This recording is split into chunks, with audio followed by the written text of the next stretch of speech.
The smell of dust and leather filled the air as the rodeo crowd's cheers echoed across the grounds. Mason Reed stood at the edge of the arena, his trained eyes scanning the scene before him. As the evening's volunteer medic, he knew that rodeo nights could turn ugly fast. But something about tonight felt different, a familiar tension in the air that brought him back to dustier, more dangerous places. Through the sea of cowboy hats and denim, Mason spotted them immediately. A group of riders he'd never seen before, their leather vests marked with patches that screamed trouble. They moved through the crowd like wolves among sheep, already deep in their cups despite the early hour. Mason's jaw tightened as he watched them harass a young barrel racer, their laughter carrying across the arena. The girl couldn't have been more than 19, her face a mixture of fear and determination as she tried to lead her horse away from their advancing forms. Mason's hand instinctively reached for a radio that wasn't there, muscle memory from years of combat medicine kicking in. These weren't insurgents in the mountains of Afghanistan, but the predatory look in their eyes was all too familiar. Everything. "All right over there," Mason called out, his voice carrying the quiet authority that had commanded respect in war zones. The outlaw riders turned, their bleary eyes taking in his EMT uniform with obvious disdain. The largest of them, a monster of a man with a scraggly beard and arms covered in faded tattoos, spat on the ground. "Mind your own business, patch boy," the man growled, taking an unsteady step forward. "This is between us and the little lady." His words slurred together, but the threat in his voice was clear as day. Mason didn't move, didn't flinch. He'd face down worse threats under heavy fire while treating wounded soldiers. These men had no idea who they were dealing with. But then again, that's how Mason preferred it. The quiet life of a small-town paramedic had been his choice, a way to keep helping people without the weight of war pressing down on his shoulders. "The lady doesn't seem interested," Mason replied evenly, his eyes locked on the leader. "Why don't you boys head over to the concession stand, get some coffee in your systems?" He kept his tone light, professional, but his body had already shifted into a defensive stance, muscle memory from years of combat training taking over. The group's leader laughed, a harsh sound that carried across the now quieting arena. Other spectators were starting to notice the confrontation, but nobody moved to intervene. In a small town like Riverbrook, people knew better than to get involved, with the outlaw riders who sometimes drifted through. "You got a big mouth for a bandage, boy," the leader sneered, taking another step forward. His buddies spread out, forming a loose semicircle. Mason counted 6 of them, all showing signs of heavy drinking. "Maybe we ought to give you something to patch up." Mason's pulse remained steady, his breathing controlled. He'd treated gunshot wounds under mortar fire, stabilized spinal injuries while bullets whizzed overhead. These drunk riders didn't know it, but they were playing with fire. Still, Mason hoped to defuse the situation. He'd seen enough violence to last several lifetimes. "Last chance," Mason said quietly, shifting his weight to the balls of his feet. "Walk away now. Sleep it off. No one needs to get hurt tonight." But even as he spoke, he could see in their glazed eyes that violence was inevitable. These men hadn't come to the rodeo for entertainment. They'd come looking for trouble. The leader's face twisted into an ugly grin as he reached behind his back. The flash of steel caught the arena lights, and Mason's world suddenly narrowed to razor-sharp. Focus. The knife was crude but deadly, its blade catching the gleam of the overhead lights. Around them, people began to back away, mothers pulling children behind them, cowboys reaching for phones to call the sheriff who was still 20 minutes out on his patrol route. "You're about to learn why they call us the Wasteland Riders," the leader snarled, brandishing the knife with drunken confidence. "And ain't no ambulance driver gonna tell us what to do." Mason took a slow, deliberate breath. They had no idea that before he was an EMT, he'd spent 6 years as a combat medic with the Army's elite Rangers, saving lives under the worst conditions imaginable. They couldn't know about the nights in mountain passes, treating wounds while maintaining a defensive position, or the close-quarters combat training that had kept him and his patients alive. The leader lunged forward, knife slashing in a wild arc. But to Mason, whose life had once depended on reading body language in a fraction of a second, the move might as well have been in slow motion. These weren't trained fighters. They were bullies used to intimidating civilians, and Mason Reed was anything but a civilian. Time seemed to slow as Mason watched the blade approach, his mind already calculating angles, distances, and the inevitable outcome of what was about to happen. The outlaw riders thought they had cornered easy prey, but they were about to learn a harsh lesson about judging books by their covers. What looked like a simple country paramedic was about to become their worst nightmare. Mason Reed hadn't always been the quiet paramedic of Riverbrook.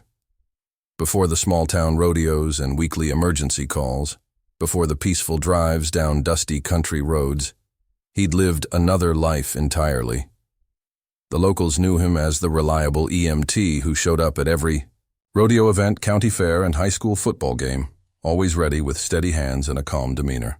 But underneath that composed exterior lay a history written in scars and memories that sometimes kept him awake at night. The town of Riverbrook had become his sanctuary after leaving the service. It was everything Afghanistan wasn't: peaceful, predictable, safe.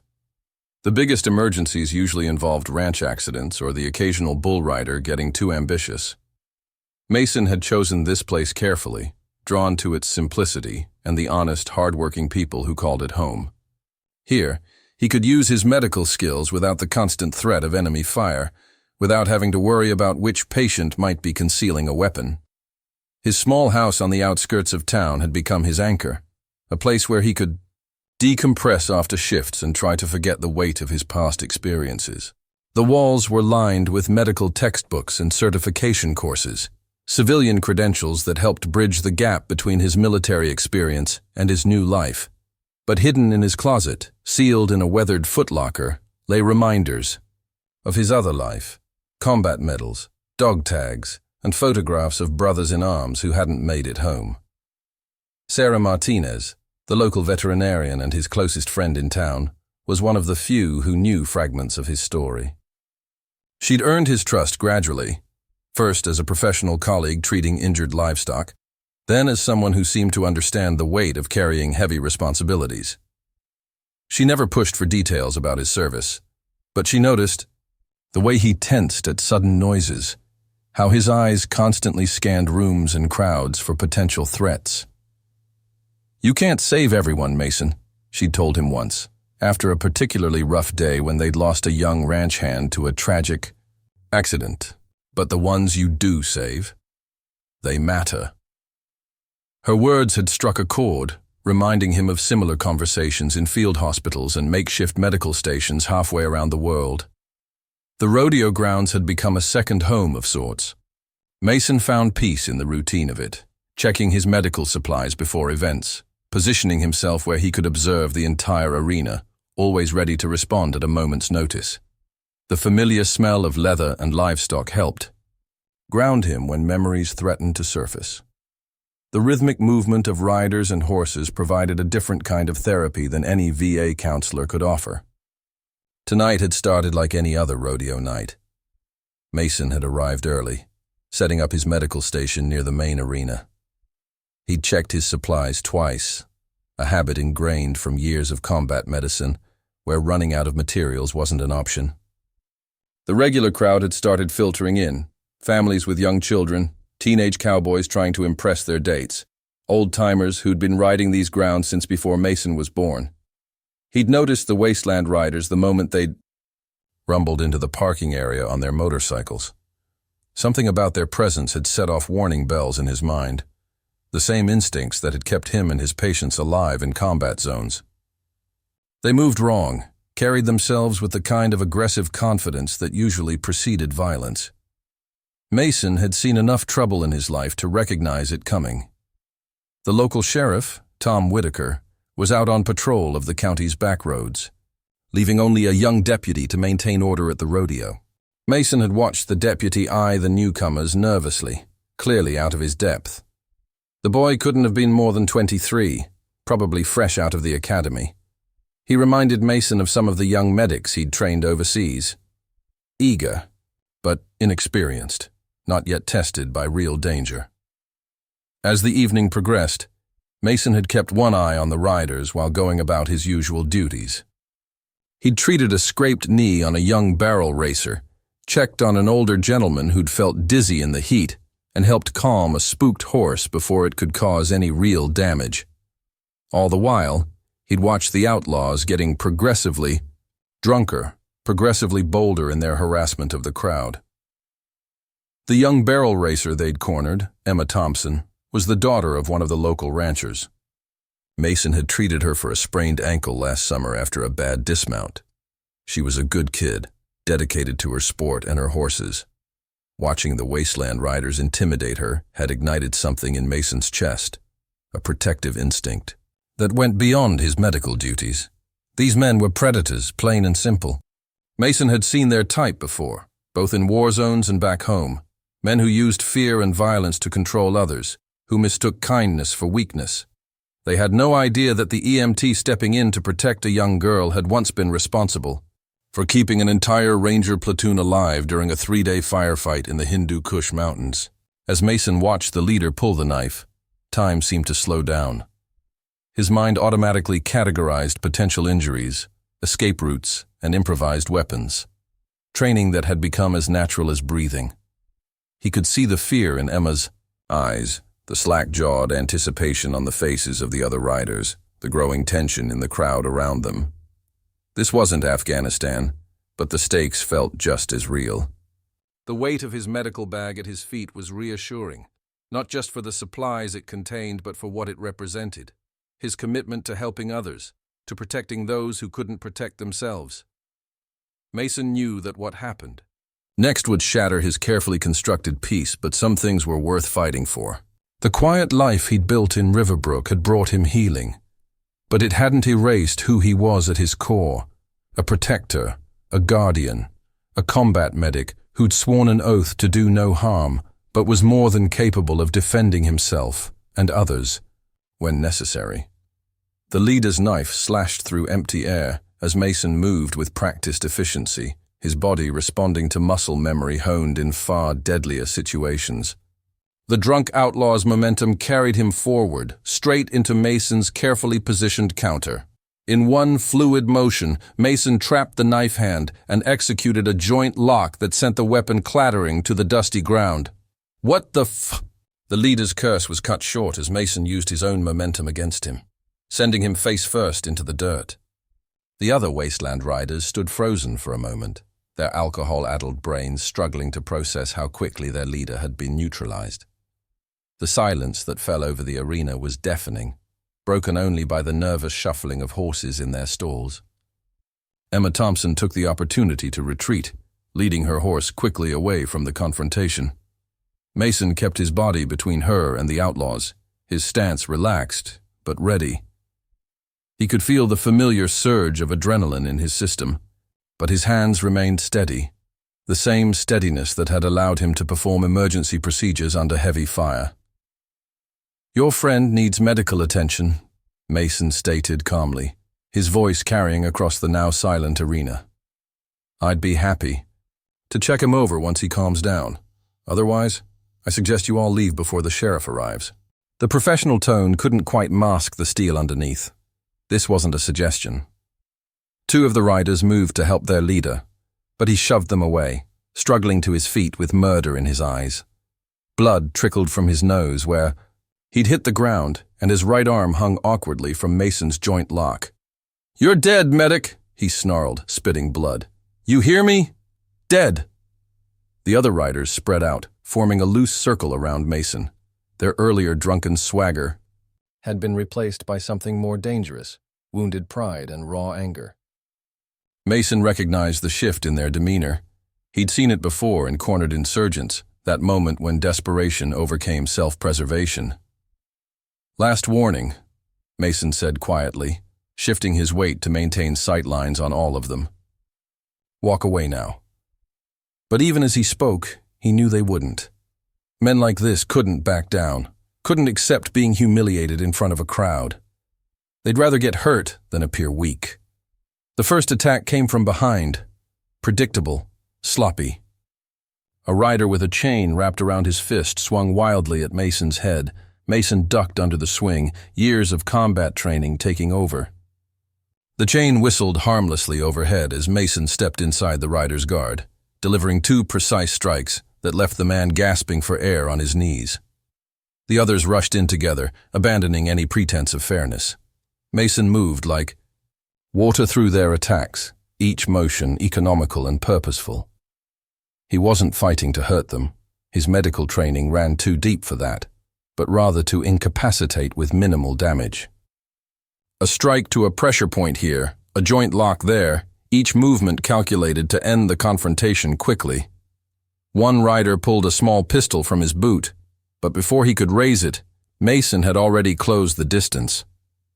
The gun went flying as Mason applied pressure to the man's wrist, followed by a sweep that took his legs out from under him. The weapon skittered across the dirt, well out of reach. "He's some kind of special forces!" one of the riders yelled, backing away.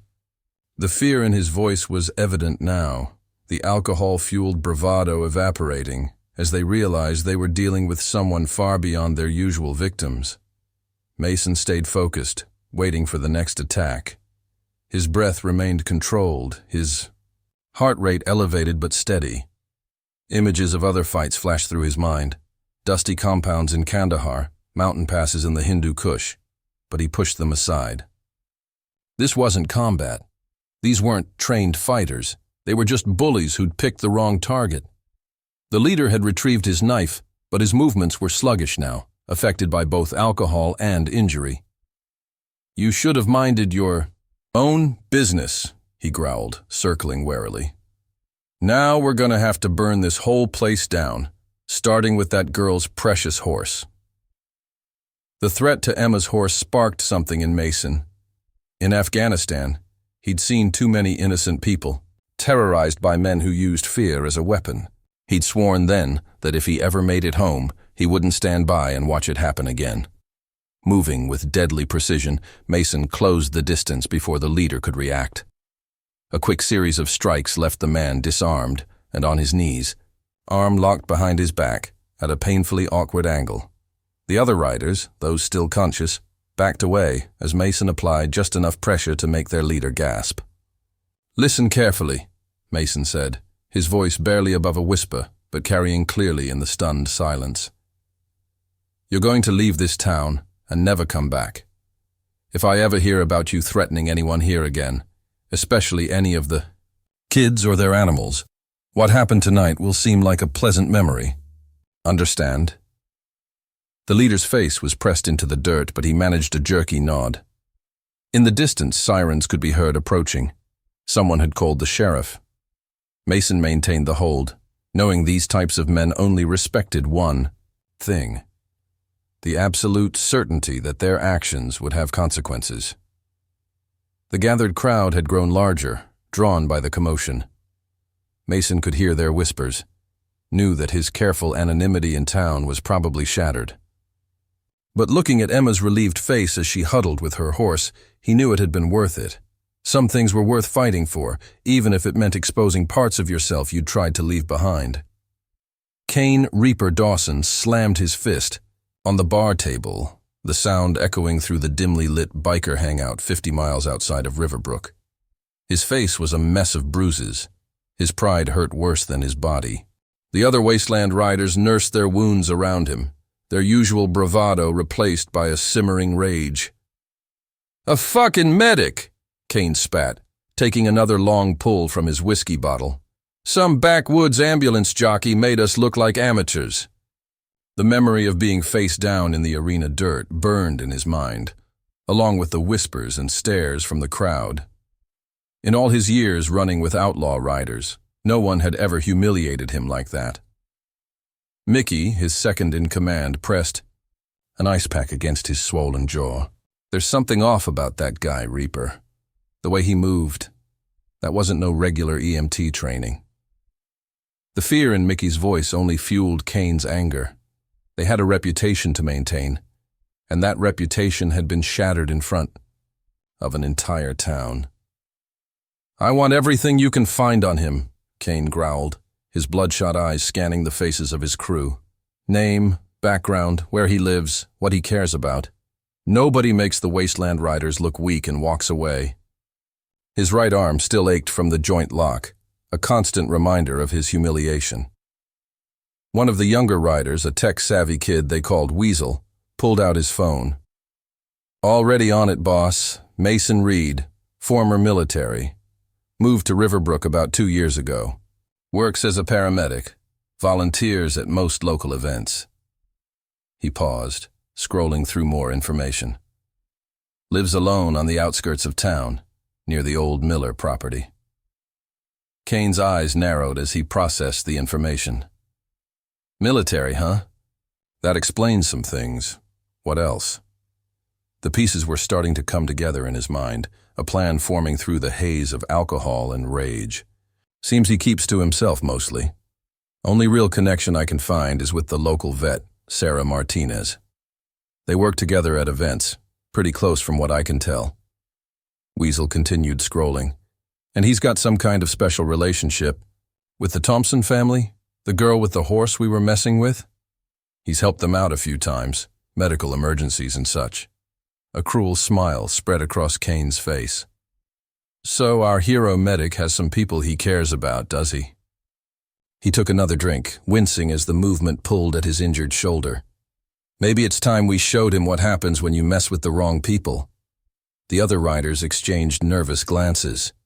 They'd seen that look in their leaders' eyes before, usually before things got really ugly. "Boss," Mickey ventured cautiously, "maybe we should let this one go. That guy.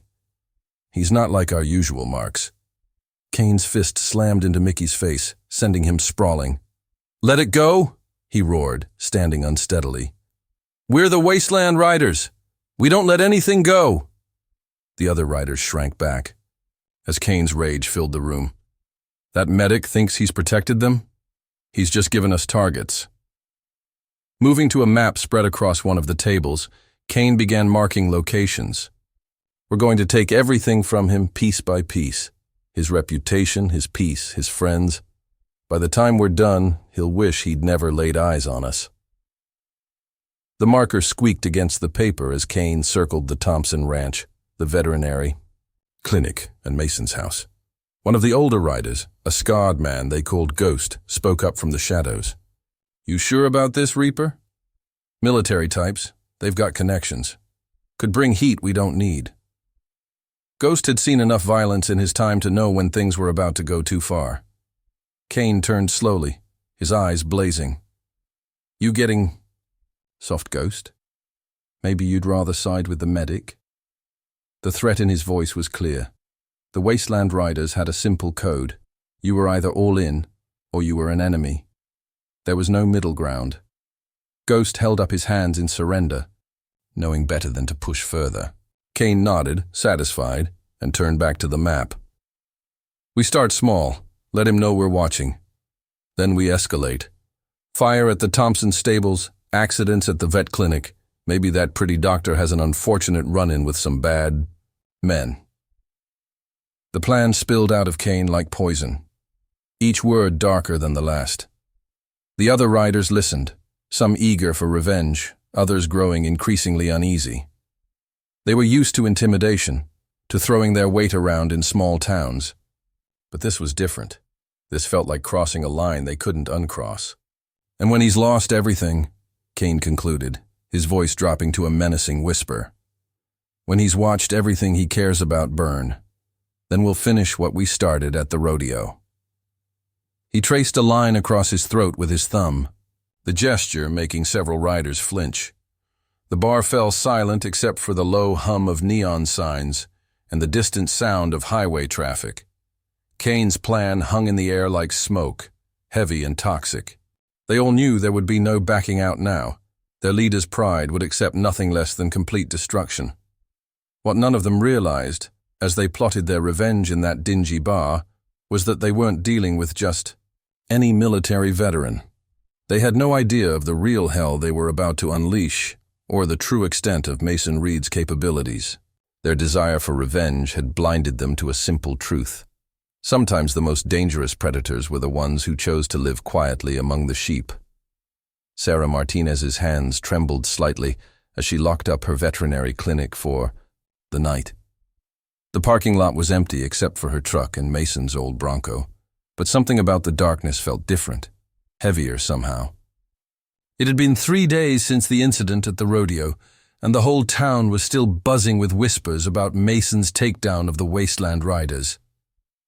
"You're being paranoid," she muttered to herself, keys jingling as she walked towards her vehicle. The sound of boots on gravel made her freeze. Mason emerged from the shadows near her truck, his face tight with concern. Sarah let out a breath she hadn't realized she was holding. "Jesus, Mason, you scared me half to death." Despite her relief, she noticed the way he scanned the darkness, his body language screaming tension. "What are you doing here so late?" Mason's voice was low, controlled. "You've got a tail. Black pickup, tinted windows. They've been circling the clinic for the past hour." He moved closer, positioning himself between Sarah and the street. "The riders aren't done with us." Sarah felt her stomach drop. She'd treated enough injured animals to recognize predatory behavior, and the thought of being watched made her skin crawl. "Are you sure? It could just be—" She trailed off, knowing she was grasping at straws. 3 days ago, someone cut the fence at Thompson's ranch. Yesterday, Emma's horse spooked at nothing during practice, found broken glass in the arena sand. Mason's eyes never stopped moving, scanning the shadows. "They're sending a message." Sarah remembered the look in Mason's eyes at the rodeo, the fluid grace with which he'd taken down men twice his size. She'd known he was military, hard to miss the signs when you worked closely with someone, but seeing him in action had been different. "What aren't you telling me about your service, Mason?" He was quiet for a long moment, still watching the darkness. "I wasn't just a combat medic, Sarah. I worked with special operations teams, the kind of missions where treating casualties meant you had to be able to fight as well as heal." His voice carried the weight of memories he usually kept locked away. "The Rangers," Sarah said softly, pieces clicking into place. "That's why you can handle yourself like that." She'd seen the scars when helping him with a shoulder injury last year, had wondered about their stories. Mason nodded slightly. "I thought I'd left that life behind. Thought I could just be a small-town paramedic, help people without the violence." His jaw tightened. "But men like the Riders, they don't let things go. They're targeting everyone I care about, everyone who matters to this community." Sarah felt a chill that had nothing to do with the night air. "What are we going to do? The sheriff's office is stretched thin as it is, and these men—" She thought of the cruel look in their leader's eyes at the rodeo. "We're going to get you home safely, first of all." Mason pulled out his keys. "Follow my Bronco. Don't stop for anything. If you see headlights behind you, call me immediately." The professional calm in his voice was reassuring, but Sarah could see the storm brewing behind his eyes. As they walked to their vehicles, Sarah caught Mason's arm. "Hey," she said softly, waiting until he met her gaze. "Whatever happened over there, whoever you had to be, you're still a healer, Mason. Don't let them take that from you." A ghost of a smile crossed his face, but his eyes remained hard. "Sometimes healing means removing the infection, Sarah.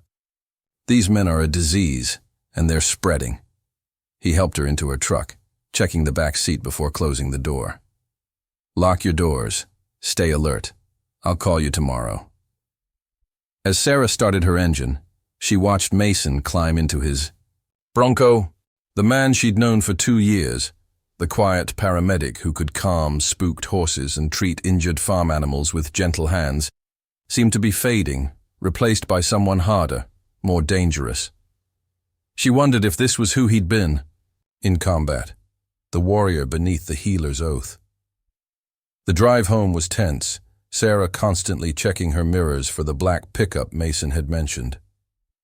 Her mind raced with questions about her friend's past, about the kind of missions that would require a medic to be equally skilled at combat. The stories she'd heard about rangers, about special operations, they painted a picture very different. From the man who volunteered at 4-H events and taught local kids first aid, Mason's Bronco led the way through the dark country roads, his taillights a reassuring presence. They took a longer route than usual, doubling back several times until Mason was apparently satisfied they weren't being followed.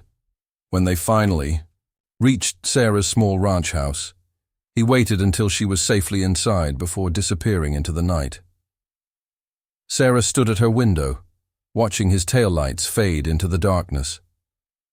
The quiet life they'd both built in Riverbrook seemed to be unraveling, threatened by men who mistook kindness for weakness. But as she thought about the controlled power she'd seen in Mason at the rodeo, she realized something important. The Wasteland Riders had no idea what kind of force they'd awakened. Her phone buzzed with a text from Mason. "Lock everything. Call if you need me. Stay safe." Simple, direct, like everything about him. But now Sarah understood that behind those simple words lay the capability and willingness to do whatever was necessary to protect what mattered.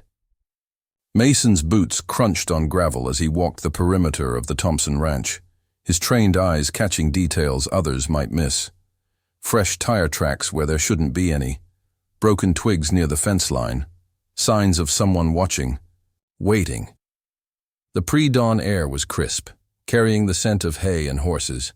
But Mason's mind was back in combat zones, looking for signs of enemy movement. "Found something else," Bill Thompson called from near the stable. The rancher's usually cheerful face was drawn with worry as he held up a length of cut fence wire. "Third time this week. Emma's too scared to practice for the rodeo finals, and I can't say I blame her." Mason examined the wire, noting the clean cuts. Professional work, not the usual vandalism. The Wasteland Riders were escalating, becoming bolder. "They're testing responses," he said quietly, more to himself than Bill. "Seeing how we react, looking for patterns. Sheriff says his hands are tied without proof."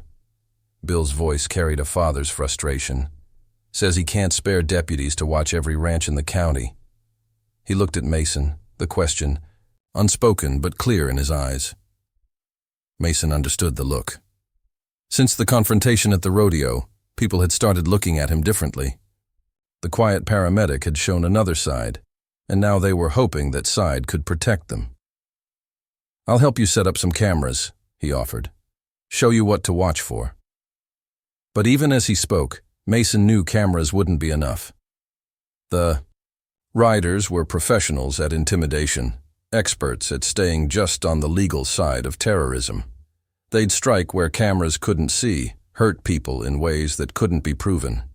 He'd seen similar tactics in Afghanistan, insurgents terrorizing local villages through small acts that added up to psychological warfare. "Emma used to love coming out here early," Bill said, gesturing toward the practice arena. "Now she jumps at every shadow. Those bastards took something from her, something more than just peace of mind." The rancher's hands clenched into fists. Mason watched the sun beginning to rise over the distant hills, painting the ranch in shades of gold and shadow. This land, these people, they represented everything he'd fought for overseas, the right to live without fear, to pursue simple dreams without the threat of violence. A horse whinnied nervously in the stable, and Mason's hand instinctively moved toward a weapon he no longer carried. Old habits died hard, especially when they'd kept you alive in combat. He'd chosen this peaceful life, chosen to heal rather than harm. But the skills and instincts remained. "I've got some friends coming. Up from Fort Carson," Mason said finally. "Former Rangers, good people. They'll help me set up a proper security system." He didn't mention that these friends were his old fire team, men who'd fought beside him in the world's worst places. Bill nodded slowly, understanding there was more being offered than just security cameras.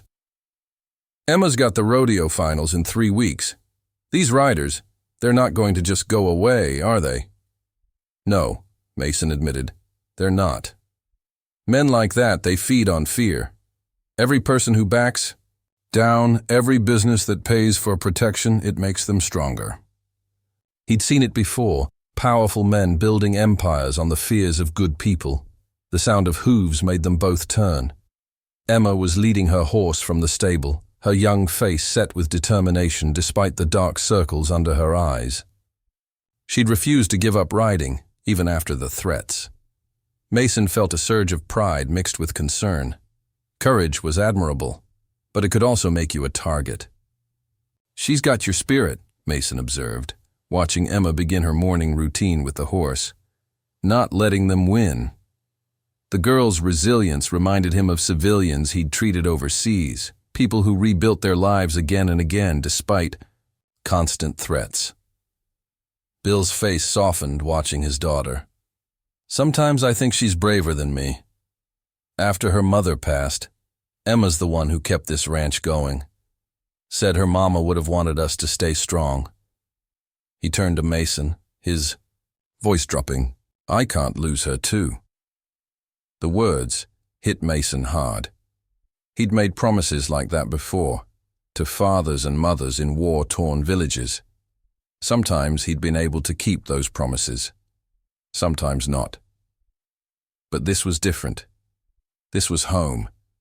And he had resources here he hadn't had overseas. I'm going to need you to trust me, Mason said carefully. What's coming next? It might get worse before it gets better. But I won't let them hurt Emma or anyone else in this town. The combat medic in him was already planning, analyzing weak points, considering contingencies. Bill studied him for a long moment before extending his hand. You've already proven yourself as far as I'm concerned. Whatever you need, just ask. The handshake was firm, a contract between men who understood what was at stake. As Mason walked back to his Bronco, he could feel the weight of responsibility settling on his shoulders. He'd tried to leave the warrior behind, to be just a healer, but the world had other plans. The skills he'd learned as a combat medic, both healing and hurting, were needed once again. His phone buzzed with a message from Sarah. More trouble. Someone poisoned the Hendersons' prize bull. Need you at the clinic. Mason started his engine, his mind already shifting to medical mode. But beneath the healer's concern, the warrior was watching, waiting, planning. The Wasteland Riders had started a war they didn't understand, against a man they never should have underestimated. The mood at Sarah's veterinary clinic was tense as Mason helped her treat the Hendersons' bull. The animal's labored breathing and obvious pain spoke of deliberate cruelty, not accident. Sarah's hands moved with professional efficiency as she administered treatment, but Mason could see the anger in her eyes. Fourth case this week, she muttered, checking the bull's vital signs. First it was the Thompsons' horses, then the Miller's sheep. Now this. Her voice trembled slightly. They're targeting the animals because they know it hurts the whole community. Mason watched the parking lot through the clinic's windows, his mind cataloging suspicious vehicles, potential threats. The Wasteland Riders were growing bolder, their attacks more frequent. Just yesterday, he'd treated 3 ranch hands who'd been jumped outside the local bar. No witnesses, of course. No proof. Your friends from Fort Carson, Sarah said quietly, glancing at him. When are they coming? She'd been skeptical when he'd first mentioned calling in his old team, but recent events had changed her mind. Tomorrow. Mason helped her adjust. The IV line running into the bull's massive neck. Mike's bringing the team. They'll help set up proper security, run some interference. He didn't mention that these men had done similar work overseas, protecting villages from insurgent intimidation. Sarah's hands paused in their work. These aren't just security consultants, are they? Her voice was careful, probing. They're, like you, special operations. Rangers don't retire, Mason said simply. We just find different battles. He checked his phone, another message from Bill Thompson about suspicious vehicles near the ranch. The riders were everywhere these days, like shadows at the edge of vision. The bull shifted restlessly, and Sarah moved to calm it. Mason watched her work, admiring her gentle confidence with the suffering animal. She was a healer through and through, someone who'd chosen her path out of love for living things. The riders' attacks on local livestock weren't just about property damage. They were attacking the heart of what people like Sarah stood for. I've been thinking about what you said, Sarah spoke as she worked, her voice thoughtful, about how men like these feed on fear. They're not just hurting animals, they're hurting the whole town's spirit. She looked up at him, her eyes hard. We can't let them win. Mason nodded slowly. No, we can't. His phone buzzed again. Emma Thompson texting about strange noises near their barn last night. The girl was holding up well, but the constant pressure was taking its toll on everyone.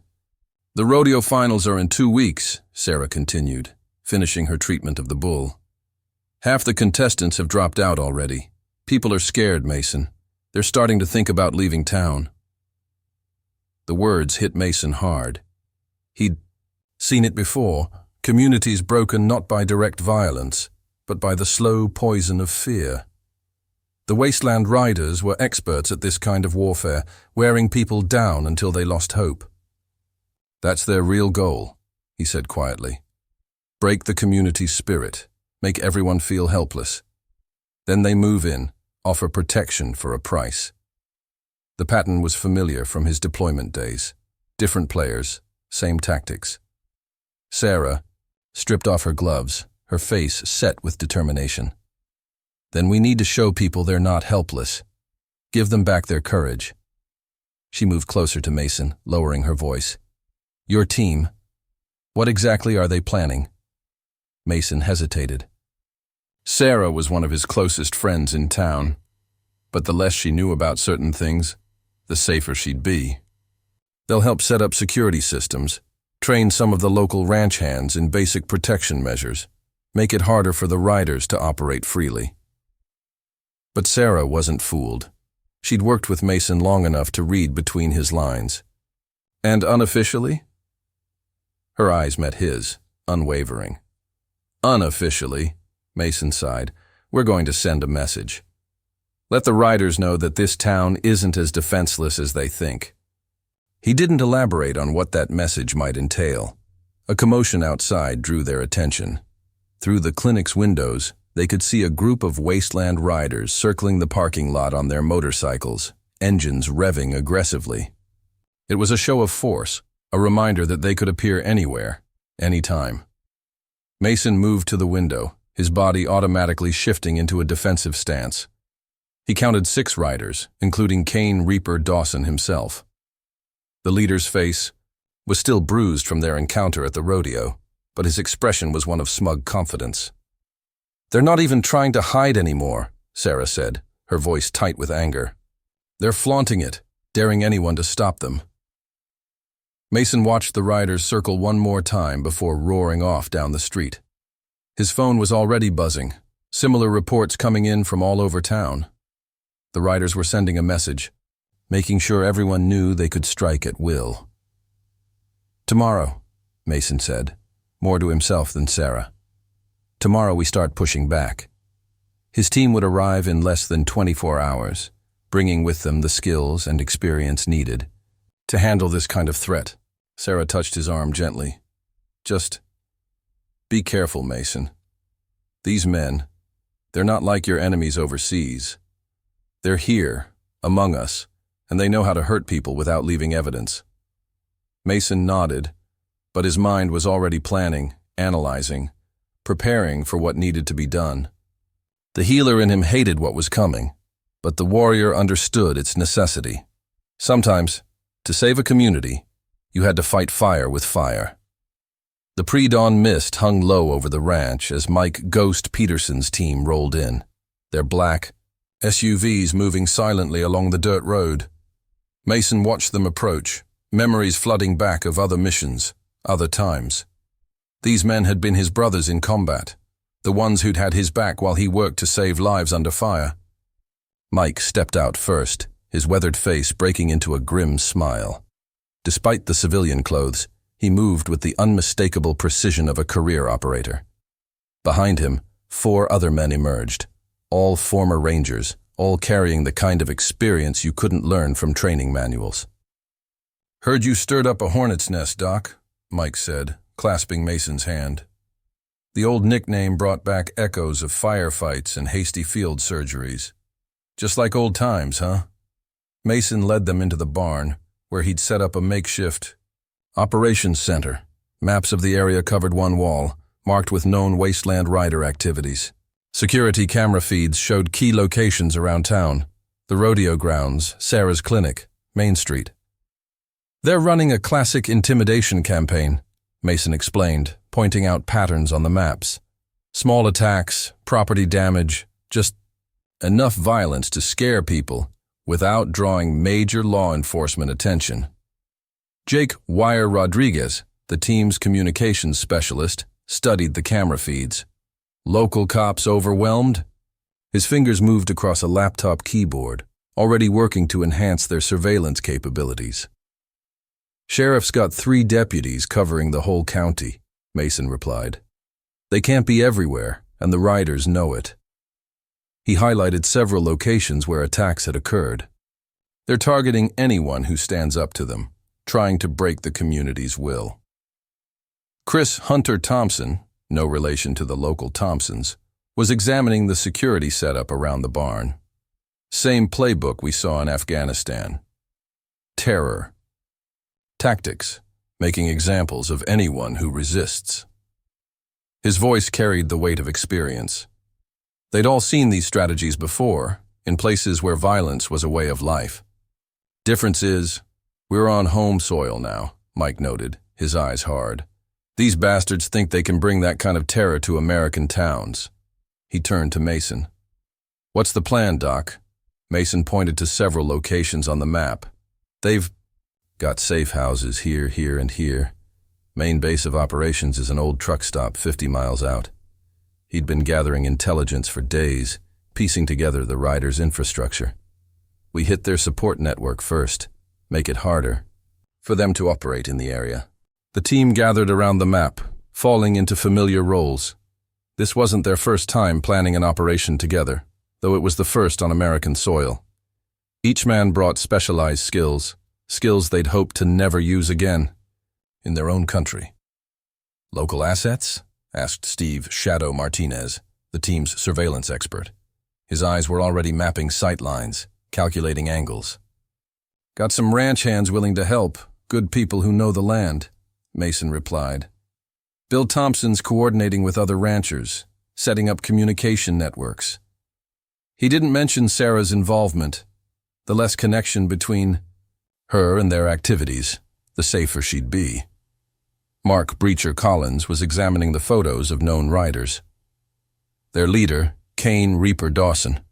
"Military background?" Mason shook his head. "Just a thug with delusions of grandeur. But he's smart, ruthless, knows how to hurt people without leaving evidence." He pointed to several incident reports. "These attacks were coordinated, planned. They're not just random violence."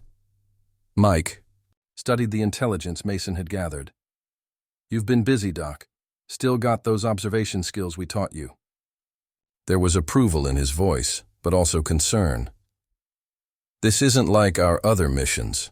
We're limited in what we can do here." "I know," Mason agreed. "We're not at war.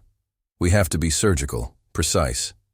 Make them understand that targeting civilians has consequences, but do it in a way that can't be traced back to us or the town." The team nodded understanding. They'd run similar operations overseas, protecting communities while maintaining deniability.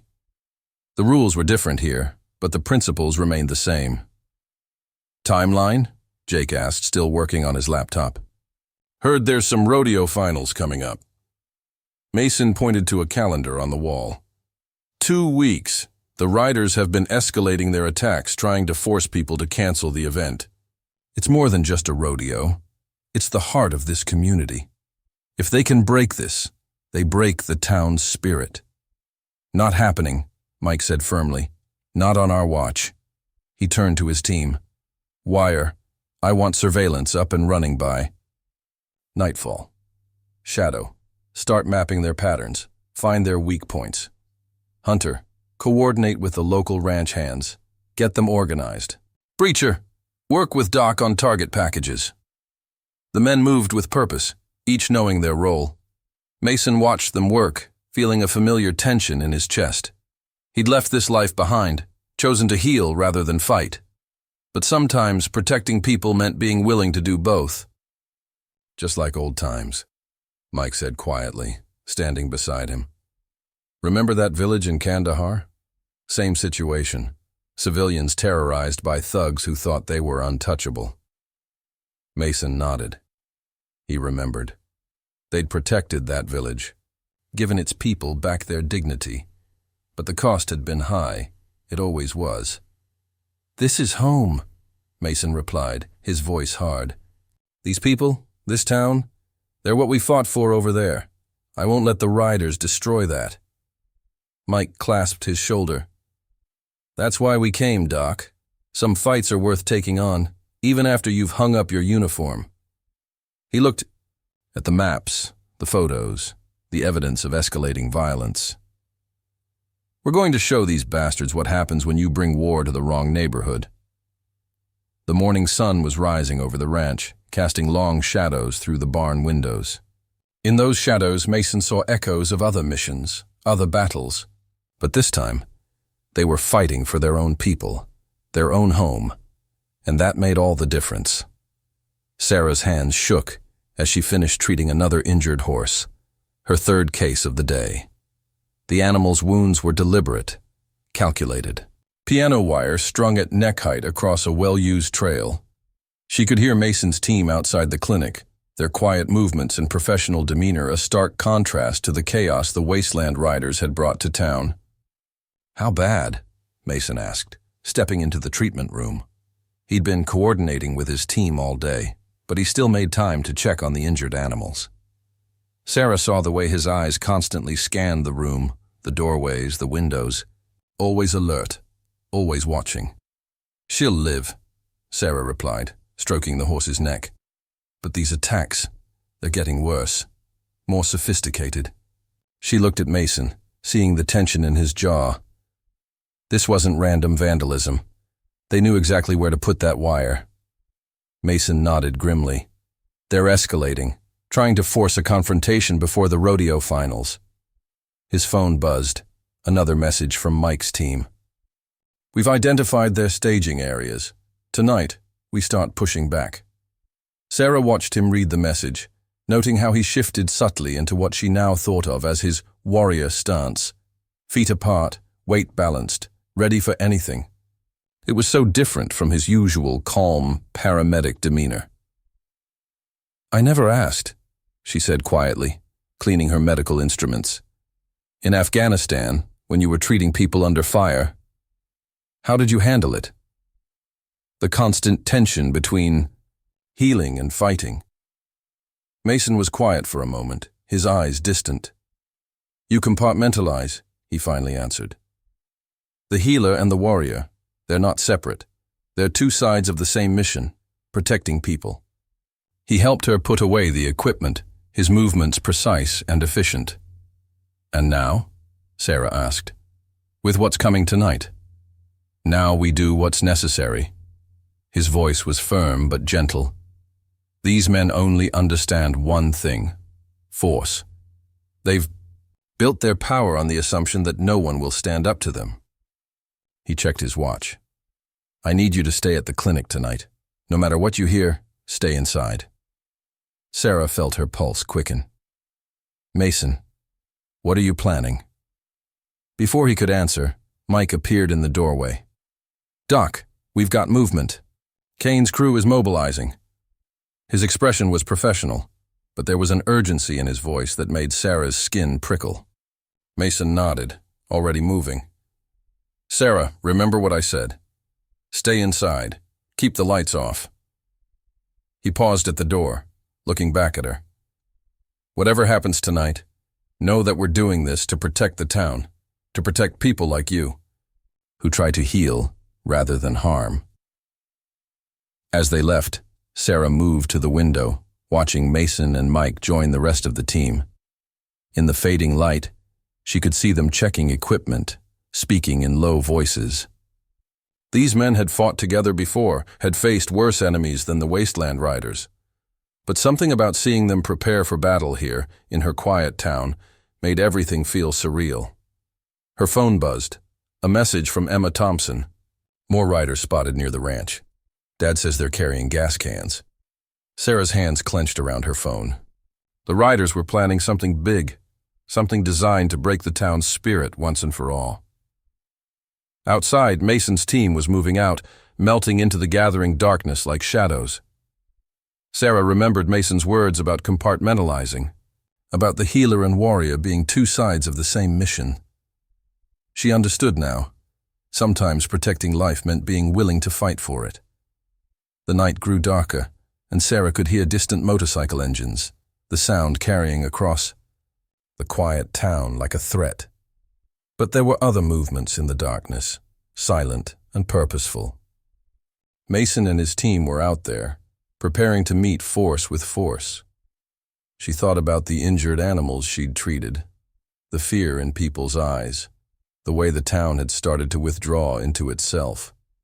The Wasteland Riders had brought a kind of violence that went beyond physical harm. They'd attacked the community's soul, its sense of safety and dignity.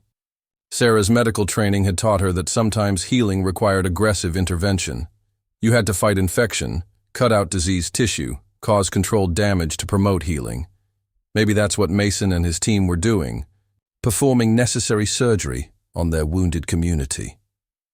Her phone buzzed again, this time a message from Mason. Whatever you hear, whatever happens, remember why we're doing this. Some wounds need more than gentle healing. Sarah took a deep breath, squaring her shoulders. She was a healer, yes, but tonight she understood that healing sometimes meant supporting those willing to fight the disease that threatened everything they cared about. She began preparing her clinic, knowing that before dawn, she might need every medical supply she had. The night stretched ahead, full of possibilities both terrible and necessary. Somewhere out there, Mason was leading his team against men who had brought war to their peaceful town, and Sarah, the healer, would be ready to deal with whatever consequences morning brought. The sound of distant motorcycles grew louder, then suddenly cut off. The silence that followed was heavy with anticipation. The battle for Riverbrook's soul was about to begin, and Sarah knew that after tonight, nothing would be the same. The night air crackled with tension as Mason and his team moved through the darkness. Their objective was clear: the wasteland. Ryder's main staging area, an abandoned warehouse where Kane had gathered his forces for what they believed would be their final show of power against the town. 3 vehicles at the north entrance, Shadow reported through the radio, his voice barely a whisper. Kane's there, plus about 15 others. They're loading up. Looks like supplies for some kind of operation. Mason checked his watch. 2:37 a.m. Through his night vision goggles, he could see the riders moving with purpose, passing gas cans and other equipment between them. Kane's voice carried across the yard, barking orders with drunken authority. Wire? Status on the surveillance? Mike's voice crackled in Mason's earpiece. Cameras looped, cell signals jammed. Local police channels are quiet. We're clear. Jake's response was clinical, professional. Mason touched his earpiece. Remember, non-lethal only. We're not here to kill anyone. His team acknowledged with clicks. 2 decades of working together had taught them the value of silence. The plan was precise, calculated to send a message without crossing lines that couldn't be uncrossed. They weren't at war, not technically, but they were going to show the riders what happened when you pushed trained operators too far. Through his scope.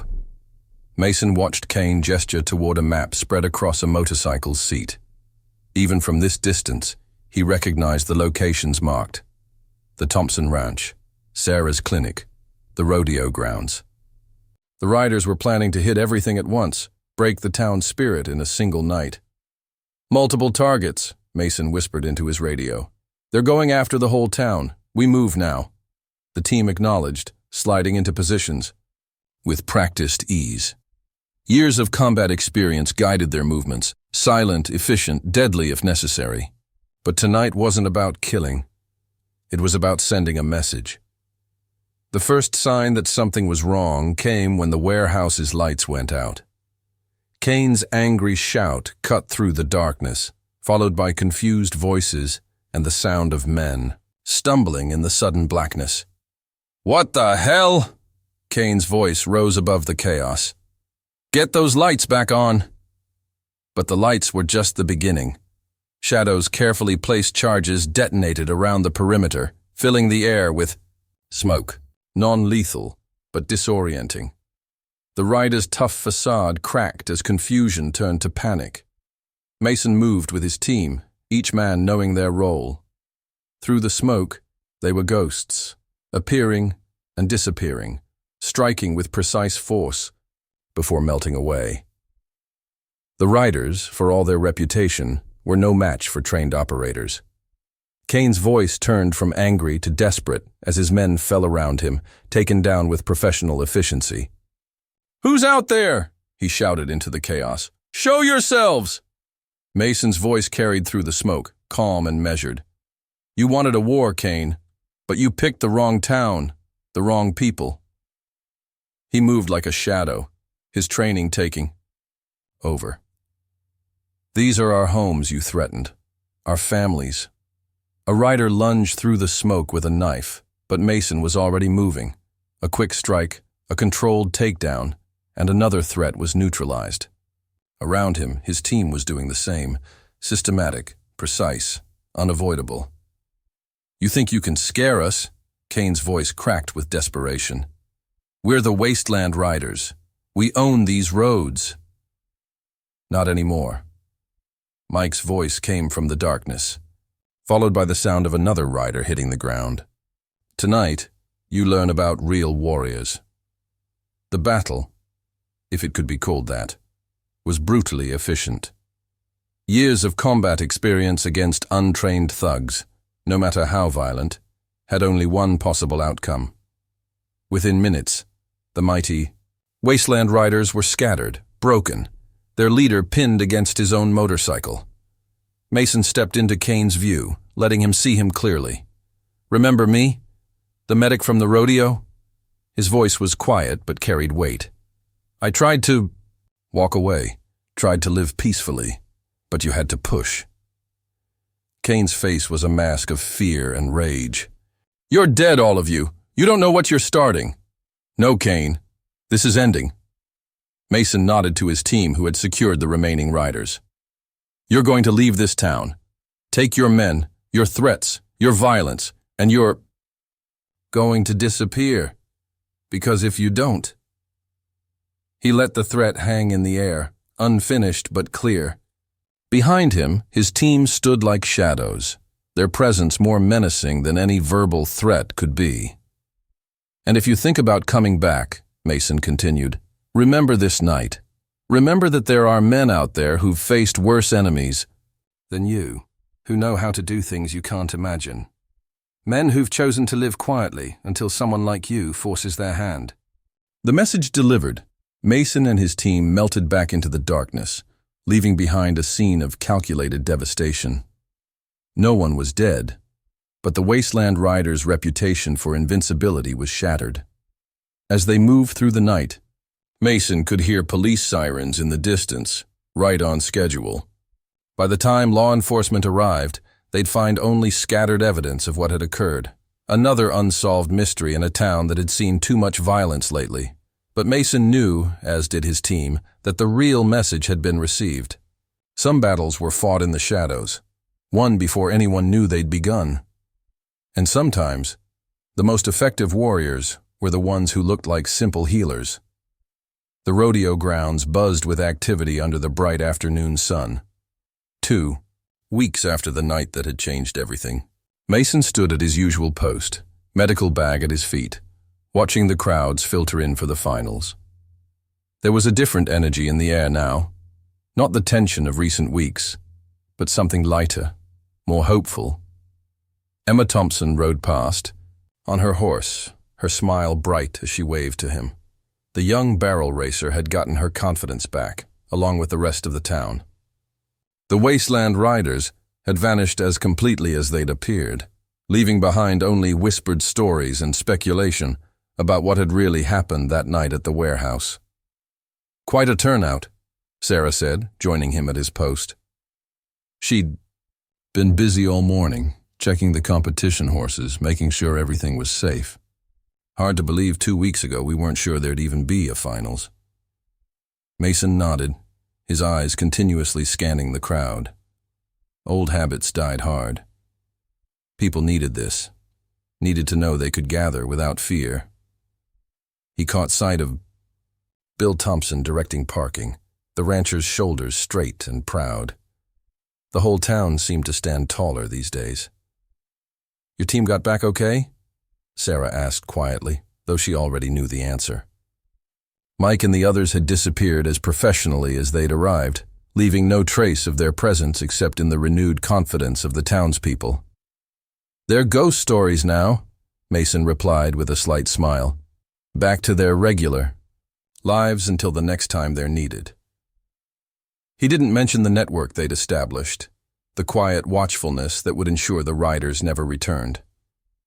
The arena was filling up, families spreading blankets in the stands, children running, with cotton candy and excitement. Local businesses had set up booths, their owners chatting and laughing with customers. The sound of country music mixed with the smell of barbecue and the distant whinnying of horses. "You know," Sarah said thoughtfully, "I've been thinking about what you said about healing and fighting being two sides of the same mission." She watched a group of young riders warming up their horses. The town needed both, needed someone who could heal the wounds and fight the infection.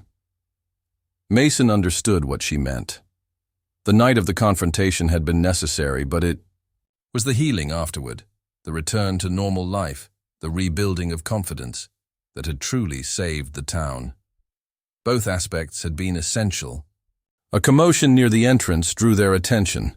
Kane's black pickup truck had appeared at the edge of the parking lot. For a moment, tension rippled through the crowd, but the truck didn't stop. It drove past slowly, Kane visible behind the wheel, his face a mask of barely contained rage. But he kept driving, and soon the truck disappeared down the highway. "Testing the waters," Mason observed quietly, "making sure we meant what we said." His hand had instinctively moved toward his phone, ready to alert his team if necessary. But Kane was alone, and he was leaving. The message had been received. Sarah let out a breath she hadn't realized she was holding. Will they really stay away? They will. Mason's voice carried absolute certainty. Men like Kane, they understand force. They know when they're outmatched. He didn't elaborate on the other measures his team had put in place, the quiet warnings delivered to the riders' various chapters and associates. The announcer's voice boomed across the arena, calling the first competitors to the gate. Emma Thompson was among them, her horse dancing with eagerness. The crowd cheered as she entered the arena, and Mason could see tears in Bill's eyes as he watched his daughter compete without fear. "You never really left it behind, did you?" Sarah asked suddenly. "The warrior part of you. It was always there, under the surface." Mason considered her question, watching Emma navigate the barrels with perfect precision. "You can't separate what makes you who you are," he said finally. "The skills, the training, the instincts, they're part of me. But so is the desire to heal, to help, to protect." Sarah nodded, understanding. The town had seen both sides of Mason now, the quiet paramedic and the capable warrior. But instead of being afraid, they'd embraced both aspects, recognizing that sometimes protection came in different forms. The afternoon sun cast long shadows across the arena as the competition continued. Mason stayed at his post, watching, ready to help if needed. But today, his medical skills wouldn't be required. The only injuries were to pride as riders missed their marks or horses refused jumps. This was what he'd fought for, both overseas and here, the right of people to live their lives in peace, to pursue their dreams without fear. The wasteland riders had threatened that peace, but in doing so, they'd learned a valuable lesson about the quiet strength that existed in small towns, and the warriors who chose to call them home. As the sun began to set, casting the rodeo grounds in shades of gold and shadow, Mason felt a deep sense of satisfaction. The town was healing, growing stronger, and if trouble ever came again, they would be ready. Because sometimes, the most effective protectors were the ones who understood both the art of healing and the necessity of fighting. Emma Thompson took first place in the barrel racing finals. Her victory lap around the arena met with thunderous applause. In that moment, watching the young riders triumph, Mason knew that every action, every decision had been worth it. The town had its spirit back, and with it, the strength to face whatever challenges lay ahead. As the last rays of sunlight painted the rodeo grounds in amber hues, Mason stood at the edge of the arena, watching the crowd disperse after the successful finals. Families gathered their belongings, contestants loaded their horses into trailers, and the gentle buzz of conversation filled the air with a sense of normalcy that had been missing for too long. Emma Thompson approached him, still wearing her championship buckle, her face glowing with victory and something deeper, confidence restored. "Thank you," she said simply, her young voice carrying the weight of understanding beyond her years. "Not just for the finals, but for everything." Mason nodded, seeing in her eyes that she knew more than she let on about the night the wasteland riders had disappeared. Young people often noticed more than adults gave them credit for. "You won that buckle all on your own, Emma. Nobody can take that from you." Bill Thompson joined them, pride radiating from his weathered face. "Never doubted she would," he said, wrapping an arm around his daughter's shoulders. "Though having the right people watching our backs sure helped." His meaningful look told Mason that the rancher understood exactly what had happened that night, and what it had cost. Sarah approached from the medical station, her veterinary kit in hand. "Quite a day," she observed, joining their small group. "First time in weeks I haven't had to treat any suspicious injuries." The relief in her voice was palpable. The four of them stood in comfortable silence, watching the sunset paint the sky in brilliant colors. It was a moment of peace, of victory, not just over the riders, but over the fear they'd tried to instill. The town had faced its demons and emerged stronger. "You know," Bill said thoughtfully, "when I first met you, Mason, I thought you were just another medic looking for a quiet life in a small town. Guess we all learned something about not judging books by their covers." Mason smiled slightly, remembering his first days in Riverbrook. "That's exactly what I was looking for. Still am. Sometimes life has other plans." He watched a group of young riders practicing their roping, their laughter carrying across the arena. "But this is home now, worth protecting." Sarah touched his arm gently.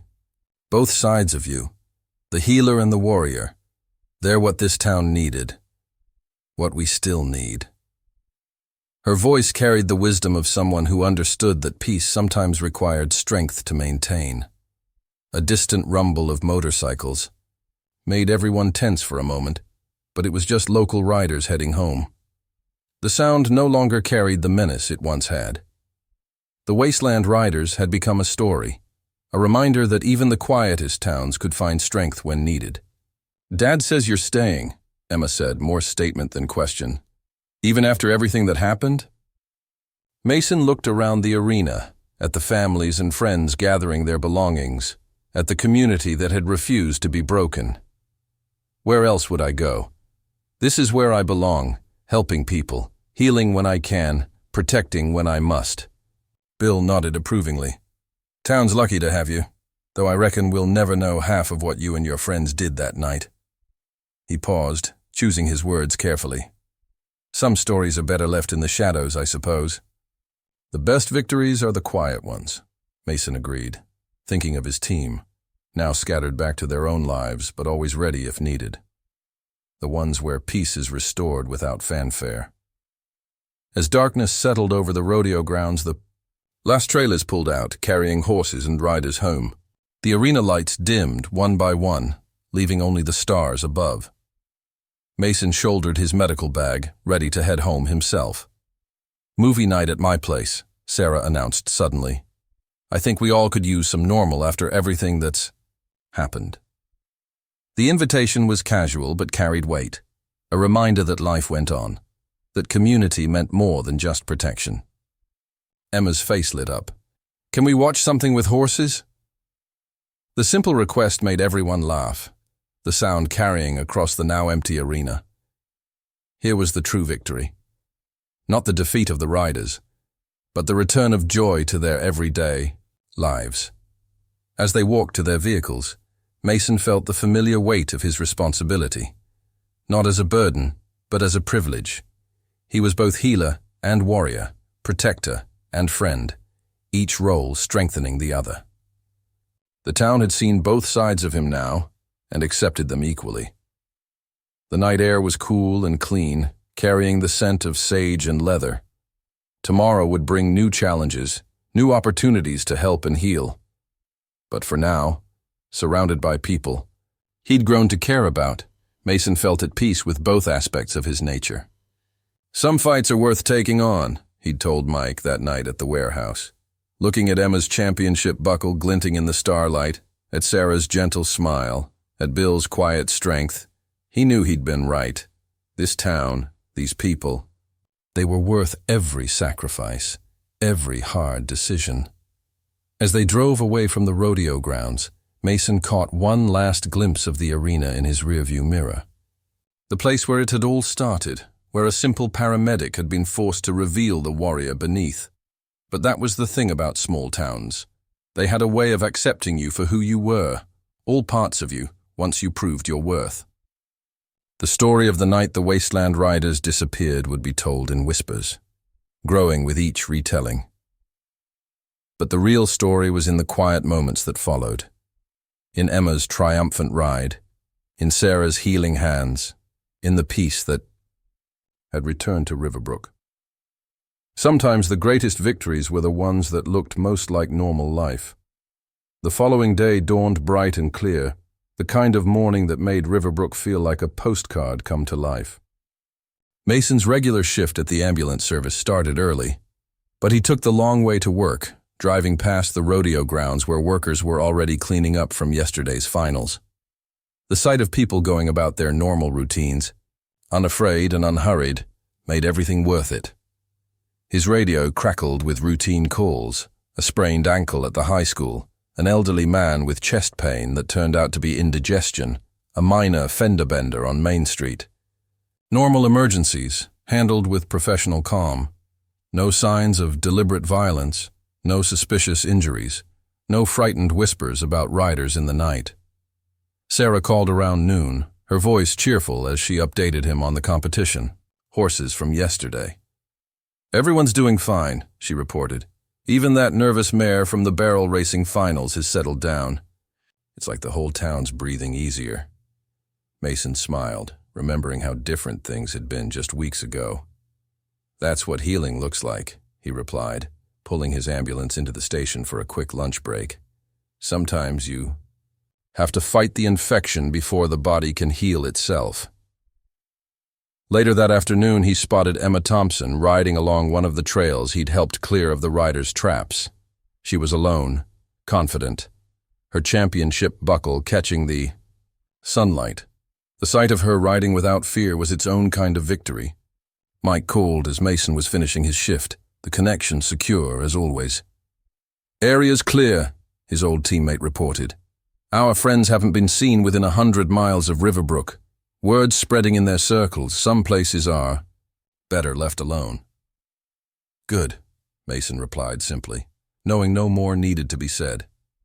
His team had done their job, protected their own. The warrior's work was done, leaving room for the healer to continue his. The sunset found him at Sarah's clinic, helping her with last-minute inventory. The comfortable routine of checking supplies and organizing equipment felt right, peaceful. This was who he was too, the careful medic, the helping hand, the trusted friend. "You know," Sarah said, closing a cabinet of medications, "I used to think healing and fighting were opposites, that you had to choose one or the other." She looked at him thoughtfully. "You proved me wrong." Mason considered her words as he restocked the clinic's first aid kits. In combat medicine, you learn quickly that they're two sides of the same coin. Sometimes you have to fight to create the space needed for healing. A truck pulled up outside, Bill Thompson bringing in a horse for a routine checkup. The normalcy of the moment struck Mason. This was what they'd fought for, what his team had protected. Not just the absence of violence, but the presence of peace. "Running those boys out of town," Bill said later, as they watched Sarah examine his horse. "That was just the first part, wasn't it? The real healing came after." Mason nodded, understanding what the rancher meant. The night at the warehouse had been necessary, but it was what came after. The return of confidence, the rebuilding of trust, the restoration of normal life that truly mattered. "Community's like a body," Mason explained, falling into his medic's role. "Remove the threat, then help it heal itself. The strength was always here, just needed some protection while it recovered." As evening approached, Mason drove home along the back roads he'd come to know so well. Every turn, every landmark held memories now, both of the recent conflict and of the peace that followed. He'd chosen this town looking for quiet, for healing, but had found something more valuable, a purpose that united both sides of his nature. His phone buzzed with a message from Emma. "Trail ride this weekend? Dad says you should come." The invitation carried the weight of acceptance, of understanding. The town knew what he was now, both healer and warrior, and had embraced both. At home, Mason checked his medical equipment for tomorrow's shift, then cleaned and stored the other tools his team had left behind, just in case.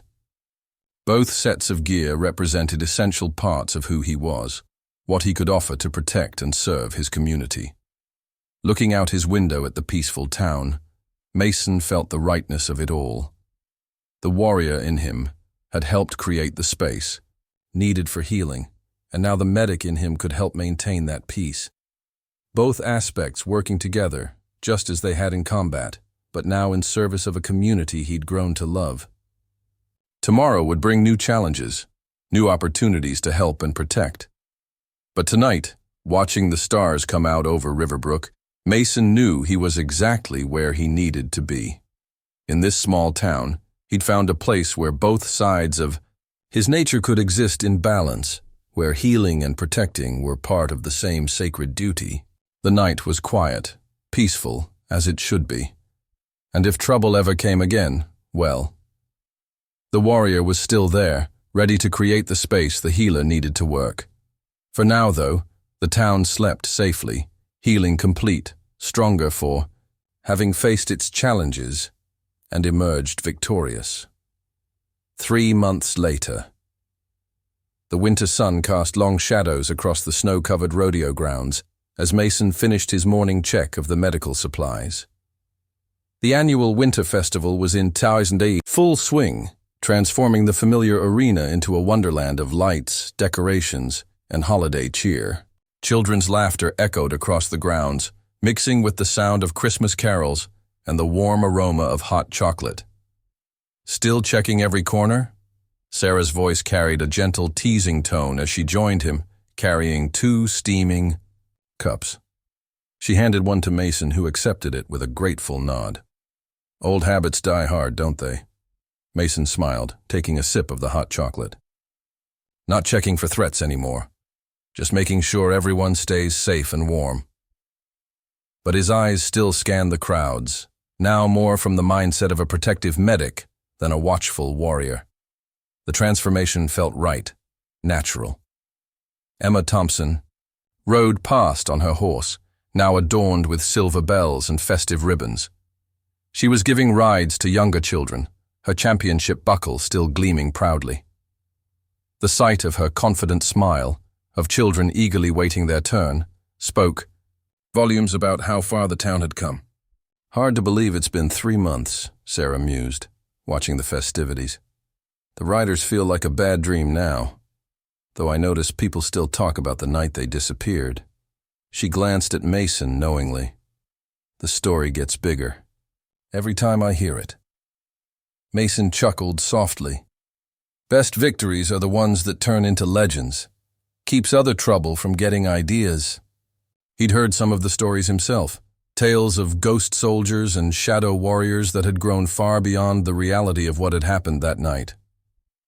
Bill Thompson approached, his arms full of donated toys for the festival's charity drive. Speaking of legends, he said, having caught the tail end of their conversation. Heard from your old team lately?